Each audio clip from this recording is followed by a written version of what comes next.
Startup ਵਿੱਚ ਤੁਹਾਡਾ ਸਵਾਗਤ ਹੈ ਜੀ। ਮੈਂ ਸਿਮਰਤ ਗਰੇਵਾਲ, ਮੇਰੇ ਵੱਲੋਂ ਆਪ ਸਭ ਨੂੰ ਸਤਿ ਸ੍ਰੀ ਅਕਾਲ। ਇੱਕ ਵਾਰ ਫੇਰ ਤੁਹਾਡੇ ਲਈ ਸਟਾਰਟਅਪ ਦੇ ਵਿੱਚ ਇੱਕ ਨਵਾਂ ਐਪੀਸੋਡ ਲੈ ਕੇ ਹਾਜ਼ਰ ਹੋਏ ਹਾਂ। ਪ੍ਰੋਗਰਾਮ ਦੇ ਵਿੱਚ ਤੁਹਾਡੇ ਨਾਲ ਜੋ ਚਲੰਤ ਮਸਲੇ ਨੇ ਉਹਨਾਂ ਬਾਰੇ ਗੱਲਬਾਤ ਕਰਾਂਗੇ। ਸਟੂਡੀਓ ਵਿੱਚ ਅੱਜ ਮੇਰੇ ਨਾਲ ਹਾਜ਼ਰ ਨੇ ਹਰਕੀਰਤ ਜੀ, ਅਤੇ ਹਰਕੀਰਤ ਜੀ ਉਹਨਾਂ ਦੇ ਨਾਲ ਵਿਚਾਰ ਚਰਚਾ ਕਰਾਂਗੇ। ਅੱਜ ਦਾ ਵਿਚਾਰ ਚਰਚਾ ਦਾ ਵਿਸ਼ਾ ਹੈ ਵੀ ਕਿਉਂਕਿ ਕਾਫੀ ਸਮਾਂ ਜਿਹੜਾ ਕੋਵਿਡ ਦੇ ਵਿੱਚ ਲੰਘਿਆ, ਹਜੇ ਵੀ ਜਿਹੜਾ ਕੋਵਿਡ ਪਿੱਛਾ ਨਹੀਂ ਛੱਡ ਰਿਹਾ। ਸੋ ਸਪਲਾਈ ਚੇਨ ਦੇ ਬਾਰੇ ਗੱਲ ਕਰਾਂਗੇ ਕਿ ਸਪਲਾਈ ਚੇਨ ਦੀ ਕੀ ਸਥਿਤੀ ਹੈ। ਇਹ ਵੀ ਕਿਆਸਰਾਈਆਂ ਲਾਈਆਂ ਜਾ ਰਹੀਆਂ ਨੇ ਵੀ ਜੋ ਹਾਲਾਤ ਨੇ ਚਾਈਨਾ ਦੇ, ਕਿਉਂਕਿ ਚਾਈਨਾ ਦੀ ਪਿਛਲੇ ਲੰਬੇ ਸਮੇਂ ਤੋਂ ਇਹਦੇ ਵਿੱਚ ਮੋਨੋਪੋਲੀ ਰਹੀ ਹੈ। ਕੀ ਅਗਲੇ ਆਉਣ ਵਾਲੇ ਸਮੇਂ ਦੇ ਵਿੱਚ ਇਹ ਸਪਲਾਈ ਚੇਨ ਸ਼ਿਫਟ ਹੋ ਸਕਦੀ ਹੈ।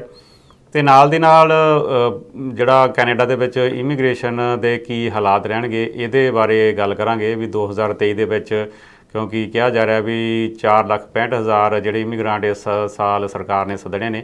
ਸੋ ਇਹਦੇ ਸੰਬੰਧੀ ਅਤੇ ਸਪਲਾਈ ਚੇਨ ਸੰਬੰਧੀ ਅੱਜ ਤੁਹਾਡੇ ਨਾਲ ਚਰਚਾ ਕਰਾਂਗੇ। ਹਰਕੀਰਤ ਜੀ, ਤੁਹਾਡਾ ਸਵਾਗਤ ਹੈ ਜੀ। ਥੈਂਕ ਯੂ ਸਿਮਰਤ ਜੀ। ਹਰਕੀਰਤ ਜੀ, ਆਪਾਂ ਪਹਿਲਾਂ ਇਮੀਗ੍ਰੇਸ਼ਨ ਤੋਂ ਸ਼ੁਰੂ ਕਰਦੇ ਹਾਂ, ਕਿਉਂਕਿ ਕਾਫੀ ਜਿਹੜਾ ਇਹ ਭਖਵਾਂ ਮਸਲਾ ਹੈ ਅਤੇ ਖਾਸ ਕਰਕੇ ਆਪਾਂ ਪ੍ਰਵਾਸੀ ਭਾਈਚਾਰੇ ਤੋਂ ਆਪਣੇ ਜਿਹੜੇ ਲੋਕਾਂ ਦੇ ਲਈ ਬੜਾ ਇਹ ਨੇੜਲਾ ਇਹ ਮਸਲਾ ਹੁੰਦਾ। 2023 ਦੇ ਵਿੱਚ ਜਿਵੇਂ ਮੈਂ ਦੱਸਿਆ ਵੀ ਕਿਹਾ ਜਾ ਰਿਹਾ ਵੀ 4,65,000 ਇਸ ਵਾਰ ਜਿਹੜੇ ਇਮੀਗ੍ਰਾਂਟ ਨਵੇਂ ਸੱਦਣੇ ਨੇ। ਸੋ ਤੁਸੀਂ ਕੀ ਸਮਝਦੇ ਹੋ ਵੀ ਕਿਸ ਤਰ੍ਹਾਂ ਦਾ ਇਹ ਸਾਲ ਰਹੇਗਾ ਇਮੀਗ੍ਰੇਸ਼ਨ ਦੇ ਲਈ? ਸਿਮਰਤ ਜੀ, ਜਿੱਦਾਂ ਕਿ ਗਵਰਨਮੈਂਟ ਨੇ ਲਾਸਟ ਈਅਰ ਇਹ ਕੀਤਾ ਸੀ ਕਿ ਆਉਣ ਵਾਲੇ 3 ਸਾਲਾਂ ਦੇ ਵਿੱਚ ਅਰਾਊਂਡ 1.5 ਮਿਲੀਅਨ 1.5 ਮਿਲੀਅਨ ਜਿਹੜੇ ਨਿਊ ਇਮੀਗ੍ਰੈਂਟਸ ਉਹ ਕੈਨੇਡਾ ਦੀ ਪਾਪੂਲੇਸ਼ਨ ਦੇ ਵਿੱਚ ਐਡ ਕੀਤੇ ਜਾਣਗੇ। ਹਾਂਜੀ। ਸੋ ਕਿਉਂਕਿ ਜੋ ਮੈਂ ਕਈ ਵਾਰ ਇਹ ਚੀਜ਼ ਸੋਚਦਾ ਹੁੰਦਾ ਕਿ ਸਭ ਤੋਂ ਪਹਿਲਾ ਕੁਐਸਚਨ ਇਹ ਹੁੰਦਾ ਕਿ ਬਾਕੀ ਸਾਰੀ ਕੰਟਰੀਆਂ ਨੂੰ ਕੰਪੈਰੀਜ਼ਨ ਆਪਾਂ ਕਰਦੇ ਹਾਂ, ਜਦੋਂ ਕੰਪੇਅਰੇਬਲ ਆਪਾਂ ਦੇਖਦੇ ਹਾਂ ਕਿ ਹਾਈਐਸਟ ਨੰਬਰ ਆਫ ਇਮੀਗ੍ਰੈਂਟਸ ਜਿਹੜੇ ਕੈਨੇਡਾ ਉਹ ਲੈ ਰਿਹਾ ਹੈ। ਬੇਸਿਕ ਉਹਦੀ ਜ਼ਰੂਰਤ ਕੀ ਹੈ। ਸੋ ਪਹਿਲਾਂ ਆਪਾਂ ਨੂੰ ਇਹ ਦੇਖਣ ਦੀ ਬਹੁਤ ਜ਼ਿਆਦਾ ਇੰਪੋਰਟੈਂਟ ਇਹ ਵਜ੍ਹਾ ਦੇਖਣੀ ਹੋਏਗੀ ਕਿ ਇਹ ਇੰਪੋਰਟੈਂਟ ਕਿਉਂ ਹੈ ਇਮੀਗ੍ਰੇਸ਼ਨ ਇੰਨੀ ਜ਼ਿਆਦਾ। ਸੋ ਸਭ ਤੋਂ ਜਿਹੜੀ ਇੰਪੋਰਟੈਂਟ ਮਸਲਾ ਇਹ ਹੈ ਕਿ ਸਾਡੇ ਕੋਲ ਇਸ ਟਾਈਮ ਦੁਨੀਆ ਦੀ ਅਰਾਊਂਡ ਜਾਪਾਨ, ਕੈਨੇਡਾ, UK, ਹੋਰ ਇਹੋ ਜਿਹੇ ਕਈ ਕੰਟਰੀ ਹੈ ਨੇ ਜਿਨ੍ਹਾਂ ਦੀ ਐਲਡਰਲੀ ਪਾਪੂਲੇਸ਼ਨ ਜਿਹੜੀ ਹੈਗੀ ਹੈ ਉਹ ਫਾਸਟ ਬਹੁਤ ਤੇਜ਼ੀ ਨਾਲ ਜਿਹੜੀ ਹੈ ਰਿਟਾਇਰਮੈਂਟ ਵੱਲ ਜਾ ਰਹੀ ਹੈਗੀ ਹੈ। ਇੱਥੋਂ ਤੱਕ ਕਿ ਜਿਹੜੇ ਬੇਬੀ ਬੂਮਰਸ ਹੈਗੇ ਨੇ ਉਹ ਵੀ ਬਹੁਤ ਜ਼ਿਆਦਾ ਹੁਣ ਇਸ ਟਾਈਮ ਤੱਕ ਆਉਣ ਵਾਲੇ 2-3 ਸਾਲ ਦੇ ਵਿੱਚ, 4 ਸਾਲ ਵਿੱਚ ਉਹ ਆਲਮੋਸਟ ਸਾਰੇ ਹੀ ਉਸ ਏਜ ਪਹੁੰਚ ਜਾਣਗੇ ਜਿੱਥੇ ਉਹਨਾਂ ਦੀ ਕੰਮ ਨਹੀਂ ਕਰ ਸਕਣਗੇ। ਇਸ ਕਰਕੇ ਸੋ ਸਾਨੂੰ ਯੰਗ ਪਾਪੂਲੇਸ਼ਨ ਚਾਹੀਦੀ ਹੈਗੀ ਹੈ। ਯੰਗ ਪਾਪੂਲੇਸ਼ਨ ਤਾਂ ਕਿ ਜਿਹੜੇ ਆਉਣ ਵਾਲੇ ਅੱਜ ਤੋਂ 5-7 ਸਾਲ, 10 ਸਾਲ ਬਾਅਦ, 20 ਸਾਲ ਬਾਅਦ ਕਿ ਸਾਡੀ ਜਿਹੜੀ ਪਾਪੂਲੇਸ਼ਨ ਦੀ ਉਹ ਗਰੋਥ ਹੈ ਉਹ ਸਟੇਬਲ ਹੋਵੇ। ਇਹ ਇੱਕ ਬਹੁਤ ਵੱਡਾ ਜਿਹੜਾ ਮਸਲਾ ਹੈ। ਤਾਂ ਕੈਨੇਡਾ ਜਿਹੜਾ ਹੈ ਉਹ ਬਹੁਤ ਸੋਚੀ ਸਮਝੀ ਜੋ ਹੈ ਤਰੀਕੇ ਦੇ ਨਾਲ ਇਮੀਗ੍ਰੈਂਟਸ ਨੂੰ ਸੱਦ ਰਿਹਾ ਹੈ।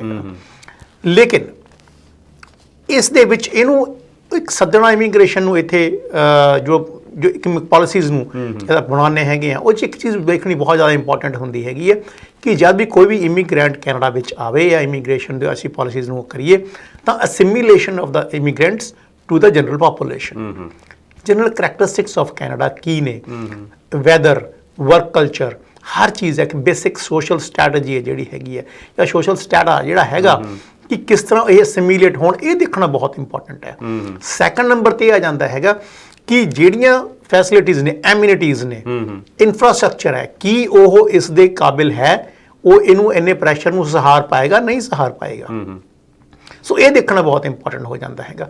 ਸੋ ਮੈਨੂੰ ਕਿਤੇ ਨਾ ਕਿਤੇ ਲੱਗਦਾ ਇੱਕ ਤਾਂ ਇਹ ਤਾਂ ਬਹੁਤ ਵਧੀਆ ਗੱਲ ਹੈ ਕਿ ਕੈਨੇਡਾ ਨਵੇਂ ਇਮੀਗ੍ਰੈਂਟਸ ਨੂੰ ਵੈਲਕਮ ਕਰ ਰਿਹਾ ਹੈ ਔਰ ਇੰਨੇ ਵੱਡੇ ਲੈਵਲ 'ਤੇ ਕਰ ਰਿਹਾ ਹੈਗਾ। ਲੇਕਿਨ ਕਿਤੇ ਨਾ ਕਿਤੇ ਉਸ ਤੋਂ ਪਹਿਲਾਂ ਇਹ ਕਿਤੇ ਨਾ ਕਿਤੇ ਮੈਨੂੰ ਘਾਟ ਨਜ਼ਰ ਆ ਰਹੀ ਹੈ ਕਿ ਜਦੋਂ ਇਨਫਰਾਸਟਰਕਚਰ ਨੂੰ ਜੇ ਗੱਲ ਆਉਂਦੀ ਹੈਗੀ, ਅਸਿਮੀਲੇਸ਼ਨ ਆਫ ਦਾ ਇਮੀਗ੍ਰੈਂਟਸ ਨੂੰ ਨਜ਼ਰ ਆਉਂਦੀ ਹੈ, ਉੱਥੇ ਅਸੀਂ ਬਹੁਤ ਜ਼ਿਆਦਾ ਲੈਗ ਕਰ ਰਹੇ ਹਾਂ। ਤੁਸੀਂ ਕਿਤੇ ਵੀ ਜਾ ਕੇ ਦੇਖ ਲਓ, ਬੱਸਾਂ 'ਚ ਵੀ ਜਾ ਕੇ ਦੇਖ ਲਓ, ਓਵਰ ਕਰਾਊਡਡ। ਸਰੀ, ਵੈਂਕੂਵਰ, ਈਵਨ ਟੋਰਾਂਟੋ ਦੇ ਕਿਸੇ ਵੀ ਏਰੀਏ ਵਿੱਚ ਜਾ ਕੇ ਦੇਖ ਲਓ, ਜਿਹੜੇ ਹੋਰ ਮੌਂਟਰੀਅਲ, ਹੋਰ ਜਿਹੜੇ ਵੀ ਮੇਨ ਸਿਟੀਜ਼ ਹੈ ਨੇ, ਕੈਲਗਰੀ, ਸੋ ਉਹਨਾਂ 'ਚ ਦੇਖੋ ਜਾ ਕੇ over crowd of buses, transportation system ਦੇ ਉੱਪਰ, ਸਕੂਲਸ ਦੇ ਸਿਸਟਮ ਦੇ ਉੱਪਰ। ਸੋ ਕਿੰਨਾ ਭਾਰ ਪੈ ਰਿਹਾ ਉਹ ਵੱਲ ਕਿਤੇ ਧਿਆਨ ਨਹੀਂ ਦੇ ਰਹੇ ਹੈਗੇ ਮੇਰੇ ਨਜ਼ਰ ਦੇ ਵਿੱਚ। ਉਹੀ ਮੈਂ ਤੁਹਾਡੇ ਨਾਲ ਗੱਲ ਕਰਨੀ ਚਾਹੁੰਦਾ ਸੀਗਾ ਵੀ ਜਿਸ ਤਰ੍ਹਾਂ ਵੀ ਇਮੀਗ੍ਰੇਸ਼ਨ ਸਰਕਾਰ ਕਰ ਰਹੀ ਹੈ, ਸਰਕਾਰ ਉਹਦਾ ਸਿਰਫ ਇੱਕੋ ਹੀ ਇਹ ਤਰਕ ਦਿੰਦੀ ਹੈ ਵੀ ਜਿਵੇਂ ਤੁਸੀਂ ਵੀ ਕਿਹਾ ਵੀ ਸਾਨੂੰ ਬਹੁਤ ਵੱਡੇ ਪੱਧਰ 'ਤੇ ਜਿਹੜੀ ਵਰਕ ਫੋਰਸ ਚਾਹੀਦੀ ਹੈ, ਕਿਉਂਕਿ ਬਹੁਤ ਸਾਰੇ ਜਿਹੜੇ ਲੋਕ ਨੇ ਉਹ ਰਿਟਾਇਰਮੈਂਟ ਵੱਲ ਜਾ ਰਹੇ ਨੇ। ਪਰ ਨੋ ਡਾਊਟ ਕੈਨੇਡਾ ਵਰਗੇ ਜਿਹੜੇ ਦੇਸ਼ ਨੇ ਉਹਨਾਂ ਨੂੰ ਇਮੀਗ੍ਰੇਸ਼ਨ ਦੀ ਲੋੜ ਹੈ। ਪਰ ਸਰਕਾਰ ਨੂੰ ਦੂਸਰੇ ਪਾਸੇ ਇਹ ਵੀ ਸੋਚਣਾ ਚਾਹੀਦਾ ਵੀ ਜਦੋਂ ਅਸੀਂ ਇੰਨੇ ਇਮੀਗ੍ਰੈਂਟ ਮੰਗਾ ਰਹੇ ਹਾਂ ਕਿ ਕੀ ਸਾਡੇ ਕੋਲ ਉਹਦੇ ਲਈ ਓਡਾ ਇਨਫਰਾਸਟ੍ਰਕਚਰ ਹੈ।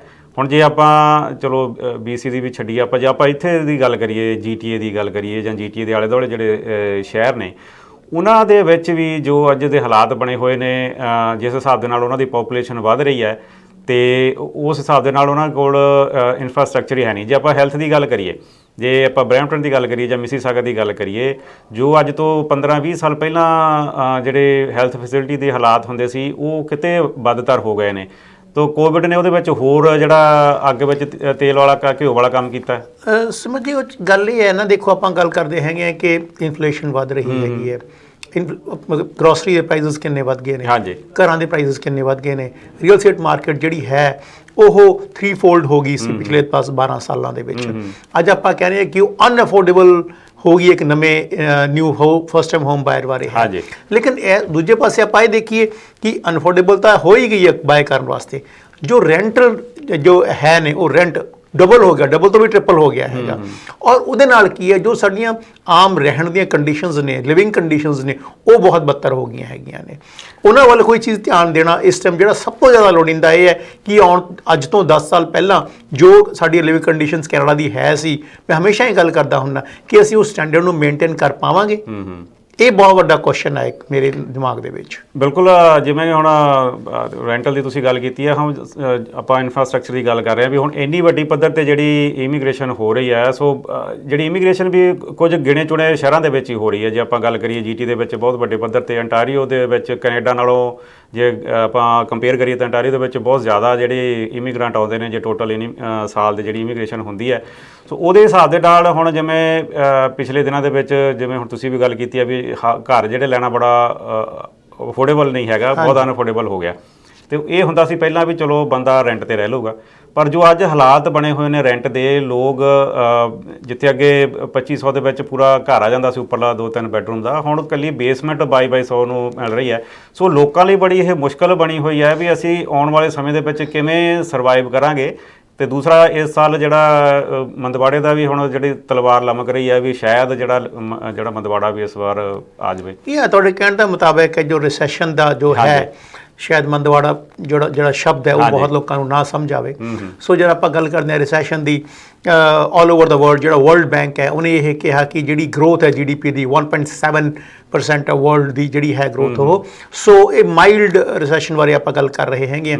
ਲੇਕਿਨ ਵਰਲਡ ਬੈਂਕ ਨੇ ਇਹ ਵੀ ਗੱਲ ਕੀਤੀ ਹੈਗੀ ਹੈ ਕਿ ਜੋ ਮੇਜਰ ਇਹਦਾ ਇਫੈਕਟ ਪਏਗਾ ਉਹ ਨਾਰਥ ਅਮਰੀਕਾ, US ਔਰ ਯੂਰਪ ਔਰ UK ਦੇ ਵਿੱਚ ਪਏਗਾ ਇਸ ਸਭ।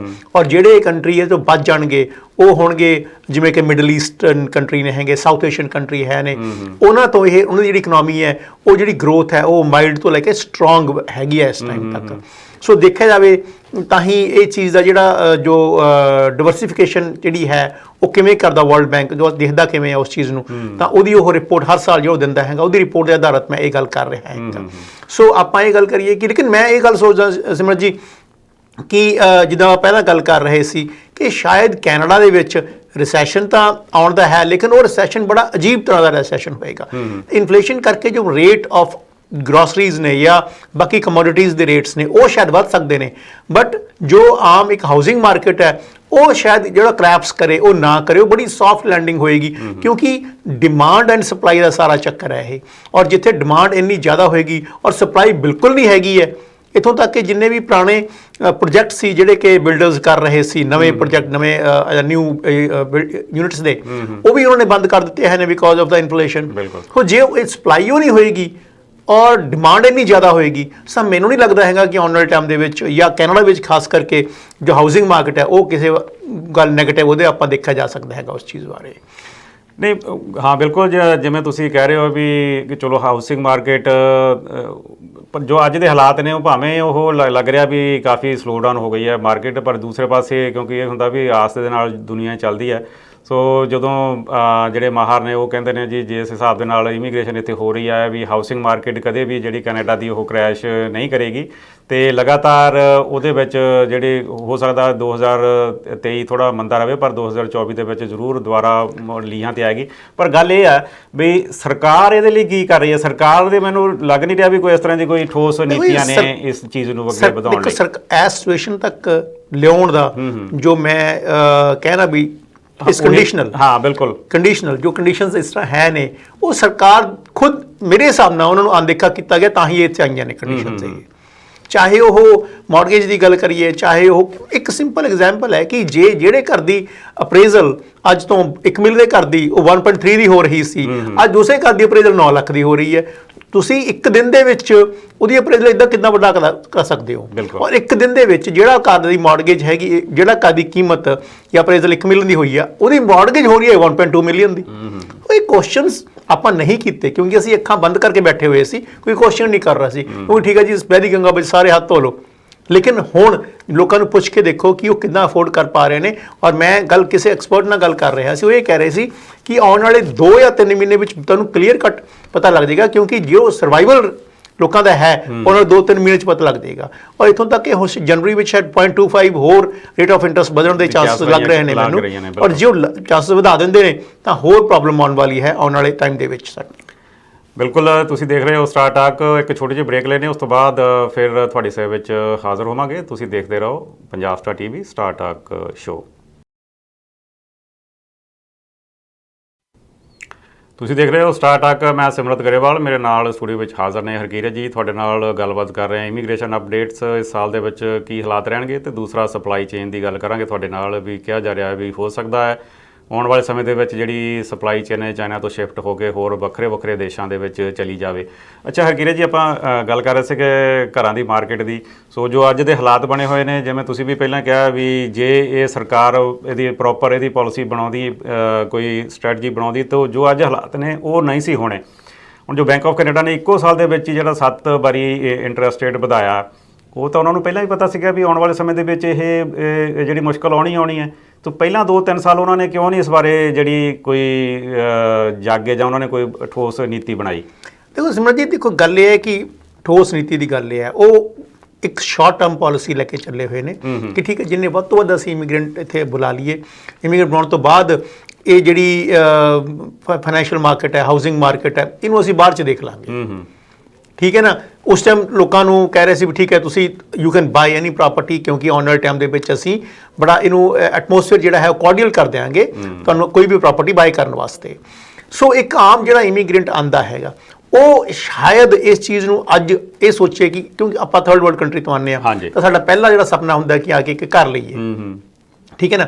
ਲੇਕਿਨ ਜਦੋਂ ਇਹ ਆ ਕੇ ਦੇਖਦਾ ਕਿ ਉਹ ਚੀਜ਼ ਨੂੰ ਅਫੋਰਡ ਹੀ ਨਹੀਂ ਕਰ ਸਕਦਾ, ਕਿਰਾਇਆ ਵੀ ਅਫੋਰਡ ਨਹੀਂ ਕਰ ਸਕਦਾ ਹੈਗਾ। ਸੋ ਕਿਤੇ ਨਾ ਕਿਤੇ ਮੈਂ ਬਹੁਤ ਸਾਰੀ ਇਹ ਗੱਲ ਦੇਖੀ ਹੈਗੀ ਹੈ ਕਿ ਲੋਕ ਵਾਪਸ ਜਾਣ ਦੀ ਗੱਲ ਕਰਦੇ ਨੇ, ਵਾਪਸ ਜਾਣ ਦੀ ਗੱਲ ਸੋਚਦੇ ਨੇ, ਔਰ ਜਿਹੜੇ ਉੱਥੇ ਬਹੁਤ ਅੱਛੇ ਸੁਖਾਲੇ ਨੇ ਉਹਨਾਂ ਕੰਟਰੀਜ਼ ਦੇ ਵਿੱਚ ਦੇ ਜਸਟ ਟਰਨ ਬੈਕ, ਦੇ go back within 1 or 2 years ਜਾਂ ਫਸਟ ਈਅਰ ਦੇ ਵਿੱਚ ਚਲੇ ਜਾਂਦੇ ਨੇ ਉਸ ਚੀਜ਼ ਦੇ। ਬਿਲਕੁਲ, ਉਹਦੇ ਬੱਚਾ ਉਹਦੇ ਖੁਦ ਪੜ੍ਹਨ ਲੱਗ ਕੇ ਚਲੇ ਜਾਂਦੇ ਨੇ ਐਂਡ ਦੇ ਗੋ ਦੇ ਬੈਕ, ਕਿਉਂਕਿ ਉਹਨੂੰ ਲੱਗਦਾ ਕਿ ਨਹੀਂ ਅਸੀਂ ਉੱਥੇ ਐਟ ਪਾਰ ਅਰਨ ਕਰ ਰਹੇ ਹਾਂ, ਐਟ ਪਾਰ ਸੈਲਰੀਜ਼ ਐਟ ਪਾਰ ਨੇ, ਸਾਰਾ ਕੁਛ ਇਹ ਹੈ। ਸੋ ਇਹ ਚੀਜ਼ਾਂ ਨੂੰ ਦੇਖਦੇ ਹੋਏ ਸਰਕਾਰ ਨੂੰ ਇਹ ਪਾਲਿਸੀਜ਼ ਆਪੇ ਥੋੜਾ ਚੇਂਜਸ ਲਿਆਉਣੀਆਂ ਪੈਣੀਆਂ ਨੇ ਕਿ ਇੱਕ ਤਾਂ ਅਸੀਂ ਜਦ ਇਹ ਸਾਰਾ ਕਰੀਏ ਆਪਣੇ ਇਨਫਰਾਸਟ੍ਰਕਚਰ ਤੇ ਬਹੁਤ ਜ਼ਿਆਦਾ ਜ਼ੋਰ ਕੰਮ ਕਰਨ ਦੀ ਲੋੜ ਹੈਗੀ ਹੈ। ਔਰ ਦੂਸਰਾ ਸਾਡਾ ਜਿਹੜਾ ਹੈ ਅਸਿਮੀਲੇਸ਼ਨ ਆਫ ਦਾ ਇਮੀਗ੍ਰੈਂਟਸ ਨੂੰ ਬਹੁਤ ਕੰਮ ਕਰਨ ਦੀ ਲੋੜ ਹੈਗੀ ਹੈ। ਸੋ ਇਹ ਦੋ ਚੀਜ਼ਾਂ ਨੂੰ ਜੇ ਧਿਆਨ ਦਿੱਤਾ ਜਾਵੇ, ਮੈਨੂੰ ਨਹੀਂ ਲੱਗਦਾ ਵੀ ਇਸ ਸਾਲ ਜਾਂ 2 ਸਾਲ ਦੇ ਵਿੱਚ ਇਸ ਪ੍ਰੋਬਲਮ ਨੂੰ ਆਪਾਂ ਨਹੀਂ ਸੋਲਵ ਕਰ ਸਕਦੇ ਹੈਗੇ। ਅੱਛਾ ਹਰਕੀਰਤ ਜੀ, ਜਦੋਂ ਆਪਾਂ ਇਨਫਲੇਸ਼ਨ ਦੀ ਗੱਲ ਕਰਦੇ ਹਾਂ ਤਾਂ ਬਹੁਤ ਵਾਰੀ ਜੋ ਪਿਛਲੇ ਆਪਾਂ 2 ਸਾਲਾਂ ਦੇ ਵਿੱਚ ਦੇਖਿਆ ਤੇ ਉਹਨੂੰ ਜੋੜਿਆ ਜਾਂਦਾ ਵੀ ਕਿਉਂਕਿ ਬਹੁਤ ਸਾਰਾ ਜਿਹੜਾ ਸਮਾਨ ਹੈ ਉਹ ਚਾਈਨਾ ਤੋਂ ਆਉਂਦਾ ਹੈ ਤੇ ਉਹ ਜਿੰਨੀ ਵੀ ਜਿਹੜੀ ਸਪਲਾਈ ਚੇਨ ਹੈ ਉਹਦਾ ਬੜਾ ਉਹਨੂੰ ਜਿਹੜਾ ਕਿਹਾ ਜਾ ਰਿਹਾ ਵੀ ਪਾਰਟ ਹੈ ਉਹਦੇ ਵੀ ਸਪਲਾਈ ਚੇਨ ਕਰਕੇ ਜੀ ਜਿਹੜੀ ਇਨਫਲੇਸ਼ਨ ਦੇ ਵਿੱਚ ਬਹੁਤ ਵਾਧਾ ਹੋਇਆ। ਹਾਲਾਂਕਿ ਉਹ ਇੱਕ ਪਾਰਟ ਹੈ, ਉਹ ਪੂਰਾ ਉਹ 100% ਫੀਸ ਦੀ ਨਹੀਂ ਗਈ ਗੱਲ। ਤੁਸੀਂ ਕਿਵੇਂ ਦੇਖਦੇ ਹੋ ਇਹ? ਹੁਣ ਜਿਵੇਂ ਮੈਂ ਪਹਿਲਾਂ ਵੀ ਗੱਲ ਕੀਤੀ ਆ ਵੀ ਹੋ ਸਕਦਾ ਹੈ ਵੀ ਜਿਹੜੀ ਸਪਲਾਈ ਚੇਨ ਦੇ ਵਿੱਚ ਜਿਹੜੀ ਸ਼ਿਫਟ ਆਵੇ। ਸਿਮਰਨ, ਸਪਲਾਈ ਚੇਨ ਦੇ ਆਪਾਂ ਜਦ ਗੱਲ ਕਰਦੇ ਹੈਗੇ ਆ, ਉਹ ਇੱਕ ਰॉ ਪ੍ਰੋਡਕਟ ਤੋਂ ਲੈ ਕੇ ਡਿਲੀਵਰਡ ਔਨ ਦਾ ਟੇਬਲ ਤੱਕ ਗੱਲ ਹੁੰਦੀ ਹੈਗੀ ਹੈ। ਉਹ ਇੱਕ ਪਾਰਟ ਨਹੀਂ ਹੈਗਾ, ਉਹ ਇਹ ਮੇਜਰ ਚੀਜ਼ ਹੈਗੀ ਹੈ। ਕਿਉਂਕਿ ਆਪਾਂ ਜੇ ਗੱਲ ਕਰੀਏ ਸਪਲਾਈ ਚੇਨ ਦੀ ਤਾਂ ਮਤਲਬ ਇਹ ਨਹੀਂ ਹੈ ਕਿ ਉੱਥੋਂ ਇਕੱਲਾ ਸਪਲਾਈ ਹੋ ਰਿਹਾ ਹੈ। ਸਪਲਾਈ ਦਾ ਮਤਲਬ ਹੈ ਕਿ ਉਹ ਰॉ ਮਟੀਰੀਅਲ ਵੀ ਉੱਥੇ ਜਾ ਰਿਹਾ, ਬਣ ਵੀ ਰਿਹਾ, ਯਾਨੀ ਕਿ ਮੈਨੂਫੈਕਚਰ ਵੀ ਹੋ ਰਿਹਾ ਹੈਗਾ, ਅਸੈਂਬਲ ਵੀ ਹੋ ਰਿਹਾ ਹੈਗਾ, ਫਿਨਿਸ਼ ਗੁੱਡ ਵੀ ਬਣ ਰਿਹਾ, ਫਿਰ ਉਹਨੂੰ ਪੈਕ ਹੋ ਰਿਹਾ, ਪੈਕ ਹੋ ਕੇ ਇੱਥੇ ਆ ਰਿਹਾ ਹੈਗਾ। ਔਰ ਦੈਟ ਇਜ਼ ਇੱਕ ਪ੍ਰੋਸੈਸ ਹੈ, ਇੱਕ ਉਹ ਲਾਈਨ ਹੈ।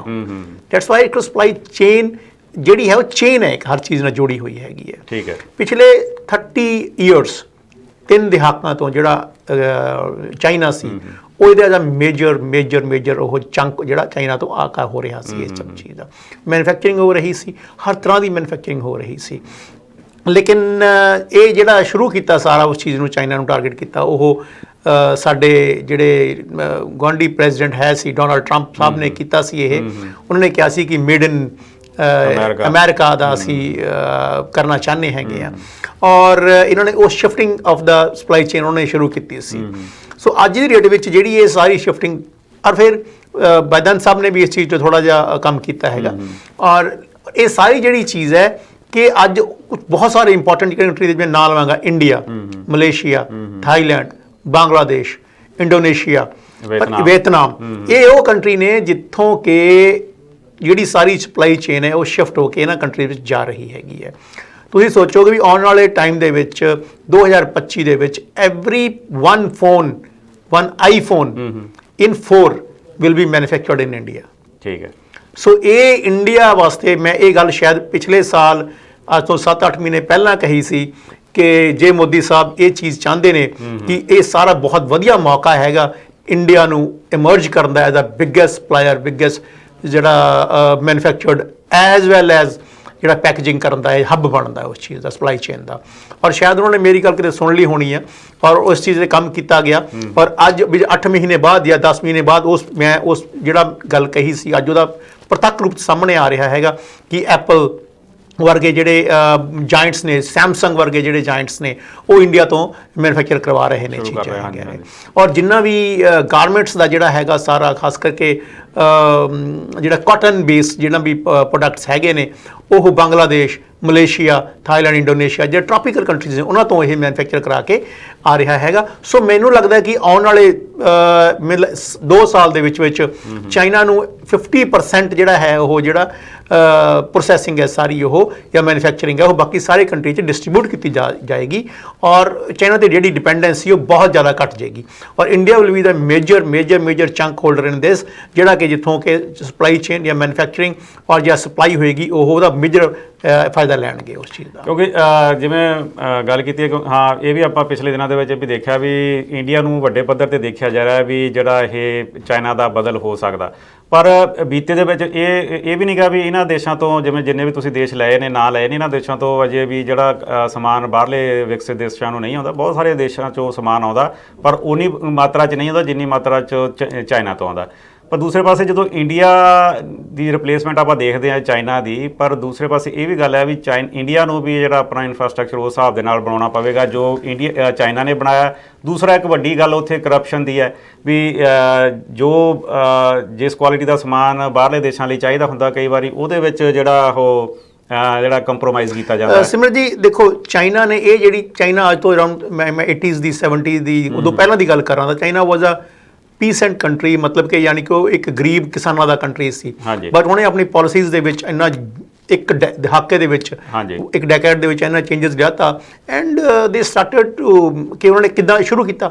ਸੋ ਇੰਡੀਆ ਨੇ ਵੀ ਇਹੀ ਕੀਤਾ ਹੈਗਾ ਪਿਛਲੇ ਦਹਾਕੇ ਵਿੱਚ, ਜੋ ਉੱਥੇ ਇਨਫਰਾਸਟ੍ਰਕਚਰ ਦੀ ਜੋ ਵੀ ਉੱਥੇ ਤਰੱਕੀ ਹੋਈ ਹੈਗੀ ਉਹ ਯਾਨੀ ਕਿ ਦੇਖਣ ਵਾਲੀ ਹੈ ਉਸ ਚੀਜ਼ ਨੂੰ, ਠੀਕ ਹੈ ਨਾ।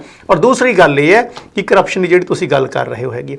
ਔਰ ਉਦੋਂ ਪਹਿਲਾਂ ਮੈਂ ਇੱਕ ਗੱਲ ਕਹਿਣਾ ਚਾਹਾਂਗਾ ਕਿ 2023 ਦੇ ਵਿੱਚ ਜੋ ਇੰਡੀਆ ਉਹ ਵਰਲਡ ਦੀ ਬਿਗੇਸਟ ਪਾਪੂਲੇਸ਼ਨ ਹੋ ਜਾਏਗੀ, ਉਹ ਚਾਈਨਾ ਨੂੰ ਸਰਪਾਸ ਕਰ ਜਾਏਗਾ ਔਰ ਉਹ ਬਿਗੇਸਟ ਪਾਪੂਲੇਸ਼ਨ ਔਰ ਉਹ ਯੰਗੇਸਟ ਪਾਪੂਲੇਸ਼ਨ ਆਲ ਓਵਰ ਦਾ ਵਰਲਡ। ਨਾਲੇ ਦੂਸਰੇ ਪਾਸੇ ਇਹ ਵੀ ਹੈ ਹਰਕੀਰਤ ਜੀ ਵੀ ਜਿੱਥੇ ਇੰਡੀਆ ਨੇ ਚਾਈਨਾ ਨੂੰ ਸਰਪਾਸ ਕਰ ਦੇਣਾ, ਚਾਈਨਾ ਦੀ ਜਿਹੜੀ ਆਬਾਦੀ ਹੈ ਉਹ ਘਟਣੀ ਹੈ। ਹਾਂਜੀ ਬਿਲਕੁਲ। ਸੋ ਇੰਡੀਆ ਜਦ ਆਬਾਦੀ ਉੱਥੇ ਸਰਪਾਸ ਹੋ ਜਾਏਗੀ ਔਰ ਦੁਨੀਆ ਦਾ ਬਿਗੇਸਟ ਯੂਥ ਪਾਪੂਲੇਸ਼ਨ ਉੱਥੇ ਹੋਏਗੀ। ਸੋ ਉਹਨੂੰ ਜੇ ਸਹੀ ਤਰੀਕੇ ਨਾਲ ਉਹ ਗਾਈਡ ਕਰਨਗੇ, ਸਹੀ ਤਰੀਕੇ ਦਾ ਫਾਇਦਾ ਲੈਣਗੇ। ਔਰ ਤੁਸੀਂ ਦੇਖਿਓ ਕਿਉਂਕਿ ਦੇਖੋ ਜਿਹੜੇ ਯੰਗ ਹੋਣਗੇ 20 ਤੋਂ ਲੈ ਕੇ ਜਿਹੜੇ 35 ਤੱਕ ਲੋਕ ਹੈਗੇ ਨੇ, ਉਹ ਸਭ ਤੋਂ ਜ਼ਿਆਦਾ ਕੰਮ ਕਰ ਸਕਦੇ ਹੁੰਦੇ ਨੇ। ਹਾਂਜੀ। ਸੋ ਜੇ ਉਹਨਾਂ ਨੂੰ ਸਹੀ ਤਰੀਕੇ ਨਾਲ ਯੂਜ਼ ਕੀਤਾ ਜਾਵੇ ਤਾਂ ਮੈਨੂਫੈਕਚਰਿੰਗ ਹੱਬ ਤਾਂ ਕਿਆ, ਤੁਸੀਂ they will be do wonders. ਅੱਛਾ, ਦੂਸਰੇ ਪਾਸੇ ਆਪਾਂ ਜੇ ਗੱਲ ਇਹ ਵੀ ਕਰੀਏ ਵੀ ਜਿਵੇਂ ਤੁਸੀਂ ਗੱਲ ਕੀਤੀ ਹੈ ਵੀ ਇੰਡੀਆ ਦੇ ਵਿੱਚ ਜਿਹੜੀ ਯੰਗੈਸਟ ਪਾਪੂਲੇਸ਼ਨ ਹੈ, ਜੇ ਆਪਾਂ ਇਮੀਗ੍ਰੇਸ਼ਨ ਦੀ ਗੱਲ ਕਰੀਏ ਤੇ ਆਮ ਹੀ ਉੱਥੇ ਕਿਹਾ ਜਾਂਦਾ ਵੀ ਜਿਹੜਾ ਯੂਥ ਹੈ ਉਹ ਬਾਹਰਲੇ ਦੇਸ਼ਾਂ ਨੂੰ ਜਾ ਰਿਹਾ ਹੈ ਤੇ ਇੱਥੇ ਕੰਮ ਕਰਕੇ ਰਾਜ਼ੀ ਨਹੀਂ, ਉਹਨੂੰ ਤੁਸੀਂ ਕਿਵੇਂ ਦੇਖਦੇ ਹੋ? ਜੇ ਆਪਾਂ ਕੈਨੇਡਾ ਦੀ ਗੱਲ ਕਰੀਏ ਤਾਂ ਆਮ ਹੀ ਆਪਾਂ ਬਾਹਰ ਸੁਣਦੇ ਹਾਂ ਵੀ ਜੀ ਪੰਜਾਬ ਖਾਲੀ ਹੋ ਜਾਣਾ ਜਿਸ ਹਿਸਾਬ ਦੇ ਨਾਲ ਜਿਹੜੇ ਬੱਚੇ ਬਾਹਰ ਜਾ ਰਹੇ ਨੇ। ਸੋ ਮੈਨੂੰ ਇਹ ਚੀਜ਼ ਤੇ ਮੈਂ ਹਮੇਸ਼ਾ ਸੋਚਦਾ ਹੁੰਦਾ, ਮੈਂ ਇੱਕ ਐਨਾਲਿਟੀਕਲ ਜਿਹੜੀ ਚੈਟ ਪੜ੍ਹ ਰਿਹਾ ਸੀ ਕਿਸੇ ਦੀ ਔਰ ਇੱਕ ਆਰਟੀਕਲ ਵੀ ਪੜ੍ਹਿਆ ਸੀ ਕਿ ਜੇ ਇੰਡੀਆ ਰਿਟੇਨ ਕਰਨਾ ਸ਼ੁਰੂ ਕਰ ਦੇਵੇ ਆਪਣੇ ਯੂਥ ਨੂੰ, ਪੜ੍ਹੇ ਲਿਖਿਆਂ ਨੂੰ, ਔਰ ਉਹਨੂੰ ਸਹੀ ਟਾਈਮ ਸਹੀ ਫੈਸਿਲਿਟੀ ਦਿੱਤੀ ਜਾਣ ਤਾਂ ਉਹ ਬਹੁਤ ਅੱਛੇ ਤਰੀਕੇ ਨਾਲ ਉੱਥੇ ਰਹਿ ਕੇ ਵੀ ਕੰਮ ਕਰ ਸਕਦੇ ਹੈਗੇ ਨੇ। ਲੇਕਿਨ ਕਈ ਵਾਰ ਸਮਝੀਏ ਅਸੀਂ ਨਾ ਕਿ ਈਜ਼ੀ ਮਨੀ ਭਾਲਦੇ ਹੈਗੇ ਆ ਕਿ ਸ਼ਾਇਦ ਸਾਨੂੰ ਕੰਮ ਨਾ ਕਰਨਾ ਪਵੇ ਔਰ ਅਸੀਂ ਜਲਦੀ ਪੈਸਾ ਕਮਾਉਣਾ ਚਾਹੁੰਦੇ ਹੈਗੇ ਆ। ਸੋ ਜਿਹੜਾ ਜਲਦੀ ਵਾਲਾ ਜਿਹੜਾ ਹੈ ਨਾ ਔਰ ਕੁਇਕ ਮਨੀ ਵਾਲਾ ਜਿਹੜਾ ਕੰਮ ਹੈ ਉਹ ਉੱਥੇ ਜਿਹੜਾ ਮਾਈਂਡ ਸੈੱਟ ਹੈ ਉਹਨੂੰ ਚੇਂਜ ਕਰਨ ਦੀ ਬਹੁਤ ਜ਼ਿਆਦਾ ਲੋੜ ਪਏਗੀ। ਜੇ ਅਸੀਂ ਉਹਨੂੰ ਐਜ਼ ਅ ਸਾਈਕੋਲੋਜੀਕਲ ਇੱਕ ਛੋਟਾ ਜਿਹਾ ਬੱਚਾ ਹੁੰਦਾ ਹੈਗਾ ਉੱਥੋਂ ਇਹ ਚੀਜ਼ ਤੋਂ ਖਾਸ ਕਰਕੇ ਪ੍ਰਾਇਮਰੀ ਲੈਵਲ ਤੋਂ ਸ਼ੁਰੂ ਕੀਤਾ ਜਾਵੇ, ਐਜੂਕੇਸ਼ਨ ਨੂੰ ਇਸ ਤਰ੍ਹਾਂ ਦਾ ਬਹੁਤ ਜ਼ਿਆਦਾ ਕੰਮ ਹੋਣ ਵਾਲਾ ਹੈ ਇੰਡੀਆ ਦੇ ਵਿੱਚ, ਖਾਸ ਕਰਕੇ ਐਜੂਕੇਸ਼ਨ ਲੈਵਲ ਦੇ ਉੱਪਰ, ਕਰਪਸ਼ਨ ਲੈਵਲ ਦੇ ਉੱਪਰ ਔਰ ਖਾਸ ਕਰਕੇ ਜੋ ਪਾਲਿਸੀਜ਼ ਹੈਗੀਆਂ ਨੇ ਉਹ ਜਿਹੜੀਆਂ ਖਾਸ ਕਰਕੇ ਗਵਰਨਮੈਂਟ ਦੀਆਂ ਅਦਾਰੇ ਨੇ ਜਿੰਨੇ ਉਹਨਾਂ ਦਾ ਬਹੁਤ ਜ਼ਿਆਦਾ ਕੰਮ ਕਰਨ ਦੀ ਲੋੜ ਹੈਗੀ ਹੈ। ਅਦਰਵਾਈਜ਼ ਜੇ ਉੱਥੇ ਸਾਰਾ ਕੁਝ ਸਹੀ ਹੋ ਜਾਏ ਫਿਰ ਤਾਂ ਕੋਈ ਬਾਹਰ ਆਏਗਾ ਹੀ ਨਹੀਂ। ਅੱਜ ਵੀ ਆਪਾਂ ਦੇਖਦੇ ਹੈਗੇ ਆ ਕਿ ਜੋ ਜੇ 100% ਜਿਹੜੀ ਇਮੀਗ੍ਰੈਂਟਸ ਕੀ ਸਟੂਡੈਂਟਸ ਆ ਰਹੇ ਨੇ ਉਹਨਾਂ 'ਚੋਂ 40% ਆਲ ਓਵਰ ਦਾ ਜਿਹੜੀ ਹੈਗੀ ਹੈ ਉਹ ਇੰਡੀਆ ਤੋਂ ਆਉਂਦੇ ਨੇ ਔਰ 40% ਤੋਂ ਵੀ ਉਹਦੇ ਚੋਂ ਵੀ 50% ਜਿਹੜੇ ਹੈਗੇ ਨੇ ਉਹ ਪੰਜਾਬ ਤੋਂ ਆਉਂਦੇ ਨੇ। ਹਾਲਾਂਕਿ ਜਿਹੜੇ ਹੁਣ ਦੇ ਮੌਜੂਦਾ ਮੁੱਖ ਮੰਤਰੀ ਨੇ ਉਹਨਾਂ ਨੇ ਇਹ ਵੀ ਕਿਹਾ ਵੀ ਅਸੀਂ ਜਿਹੜੀਆਂ ਇਸ ਤਰ੍ਹਾਂ ਦੀਆਂ ਪਾਲਿਸੀਆਂ ਬਣਾਵਾਂਗੇ ਵੀ ਜਿਹੜੇ ਬੱਚੇ ਇੱਥੇ ਰਹਿ ਕੇ ਕੰਮ ਕਰਨ ਔਰ ਬਾਹਰ ਵੱਲ ਨਾ ਦੇਖਣ। ਹਾਂਜੀ ਬਿਲਕੁਲ, ਜੇ ਉਹ ਇਹ ਚੀਜ਼ ਕਰ ਲੈਂਦੇ ਨੇ ਤਾਂ ਹੋਰ ਗਰੋਥ ਹੋਏਗੀ ਔਰ ਬਾਹਰ ਵੱਲ ਨਹੀਂ ਚੱਕਣਾ ਪਏਗਾ ਸਾਡੇ ਯੂਥ ਨੂੰ ਔਰ ਆਪਣੇ ਮਾਂ-ਬਾਪ ਨੂੰ ਛੱਡ ਕੇ ਆਪਣੇ ਉਹ ਕੰਟਰੀ ਨੂੰ ਛੱਡ ਕੇ ਜਿੱਥੇ ਉਹ ਪੈਦਾ ਹੋਏ ਨੇ ਬੜੇ ਹੋਏ ਨੇ ਉਹ ਛੱਡ ਕੇ ਇੱਥੇ ਨਹੀਂ ਆਉਣਾ ਪਏਗਾ। ਬਿਲਕੁਲ ਜੀ। ਹਰਕੀਰਤ ਜੀ, ਅੱਜ ਦੇ ਪ੍ਰੋਗਰਾਮ ਵਿੱਚ ਹਾਜ਼ਰੀ ਭਾਰਤ ਦੇ ਲਈ ਤੇ ਦਰਸ਼ਕਾਂ ਦੇ ਨਾਲ ਆਪਣੇ ਵੱਡਮੁੱਲੇ ਵਿਚਾਰ ਸਾਂਝੇ ਕਰਨ ਲਈ ਤੁਹਾਡਾ ਬਹੁਤ ਬਹੁਤ ਧੰਨਵਾਦ। ਥੈਂਕ ਯੂ ਸਿਮਰਤ ਜੀ। ਤੁਸੀਂ ਦੇਖ ਰਹੇ ਸੀ ਇਮੀਗ੍ਰੇਸ਼ਨ, ਮਾਫ ਕਰਨਾ ਤੁਸੀਂ ਕਿੱਥੇ ਇਮੀਗ੍ਰੇਸ਼ਨ ਕਿੱਥੇ ਆ ਗਈ ਵਿੱਚ ਨਹੀਂ ਤੁਸੀਂ ਚਲੋ ਕੱਟੋ ਇਹਨੂੰ ਦੁਬਾਰਾ ਕਰ ਲਓ, ਕੱਟੋ ਇੱਥੋਂ ਮਾੜਾ ਜਿਹਾ ਹਾਈ ਐਡ ਕਰ ਦਿਓ। ਉਹਨੇ ਰਿਕਾਰਡ ਹੀ ਨਹੀਂ ਕੀਤਾ ਵੀ ਗੱਲਾਂ ਕਰਦੇ ਦੁਬਾਰਾ ਕਰਦਾ ਸਾਰਾ ਨਹੀਂ ਕੀਤਾ, ਸਾਰਾ ਹੀ ਨਹੀਂ ਨਹੀਂ ਕਿੱਥੋਂ ਕਰਨਾ, ਲਾਸਟ ਵਾਲਾ ਹੀ ਉਹੀ ਮੈਂ ਕਹਿ ਰਿਹਾ, ਸਾਰਾ ਤਾਂ ਕਰਤਾ। ਠੀਕ ਹੈ, ਮੈਂ ਹੀ ਬੋਲਣਾ ਹਾਂ ਹਾਂ। ਹਰਕੀਰਤ ਜੀ, ਤੁਹਾਡਾ ਅੱਜ ਦੇ ਪ੍ਰੋਗਰਾਮ ਦੇ ਵਿੱਚ ਹਾਜ਼ਰੀ ਲਵਾਉਣ ਲਈ ਤੇ ਆਪਣੀ ਵੱਡਮੁੱਲੀ ਜਾਣਕਾਰੀ ਦਰਸ਼ਕਾਂ ਦੇ ਨਾਲ ਸਾਂਝੀ ਕਰਨ ਲਈ ਤੁਹਾਡਾ ਬਹੁਤ ਬਹੁਤ ਧੰਨਵਾਦ ਜੀ। ਥੈਂਕ ਯੂ ਸਿਮਰਤ ਜੀ। ਤੁਸੀਂ ਦੇਖ ਰਹੇ ਸੀ ਸਟਾਰ ਟਾਕ। ਅਗਲੇ ਹਫਤੇ ਫਿਰ ਤੁਹਾਡੇ ਲਈ ਨਵਾਂ ਸ਼ੋਅ ਲੈ ਕੇ ਹਾਜ਼ਰ ਹੋਵਾਂਗੇ। ਉਦੋਂ ਤੱਕ ਮੈਨੂੰ ਦਿਓ ਇਜਾਜ਼ਤ। ਧੰਨਵਾਦ।